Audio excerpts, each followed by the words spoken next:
And the tip of the week this week is to have your earplugs with you when the sound goes off, because my sound engineer was not here to update that. So for those of you guys who are really close to the speakers, yes, the sound works in here. So in addition to that tip, I also want to share with you what we do every single week when it comes to these different tips, this different advice, what I call sharing tribal knowledge. And you can see some of the list of some of the prior tips here. So if you are interested in figuring out, well, what the heck do some of these things mean, you can check out our YouTube channel, Texas REIAs. There's a separate section for tip of the week, so you guys can go back and listen to some of these. These are different tips that will help you shave, again, those decades off of your learning curve. And today's tip is what I'll call a unilateral versus a bilateral option contract. And are all of you guys aware of where to find the contract that we use here in Texas? Okay. Okay, I know you are. So someone said no. So I'll tell you, you guys can get it on the TREC website. So if you'll just Google TREC, T-R-E-C, the URL is something like trec.tx.us.gov. What the heck were they thinking when they came up with this URL? I don't know, but that's where you can get it. So on that website, you'll just click on the section called Forms. There's about 40 some odd different forms, contracts, amendments, disclosures, addenda, terminations, etc. that are on there. They are free for anyone to use, so they're not behind any type of a password protection. They are written for realtors, but non-realtors can use those forms as well in your own business, in your own investing business. So what I want to bring to your attention about the TREC contract is the way that the contract is written. So they pre-type it all for you, right? But the way it's written as what I'll call a unilateral option contract. What does that mean? That means only the buyer can do what? Get out of the contract, get out of the deal, terminate the contract, right? So Section 5 of the contract discusses both the earnest money payment as well as the option money payment and the associated guidelines around each provision, specifically how much time you got for your option period, how much money you're putting down for your option fee, and how much money you're putting down for your earnest money fee.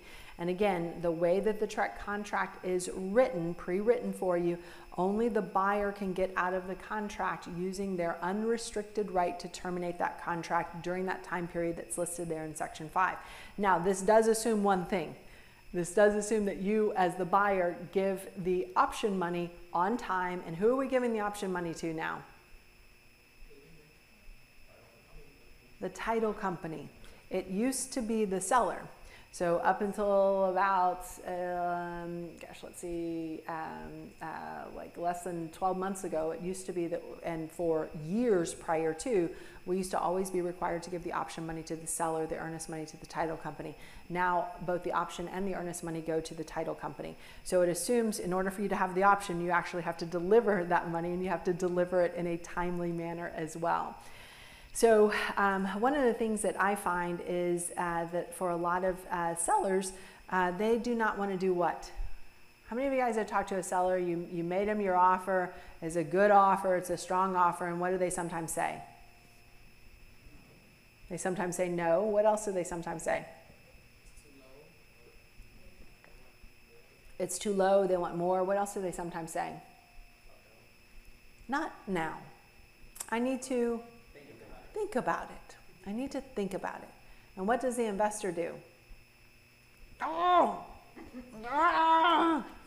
how long is this going to take? Want my clothes are in style, right? What are you thinking? How do you get past that when they say, I want to think about it? What are they thinking? What's going on in their mind?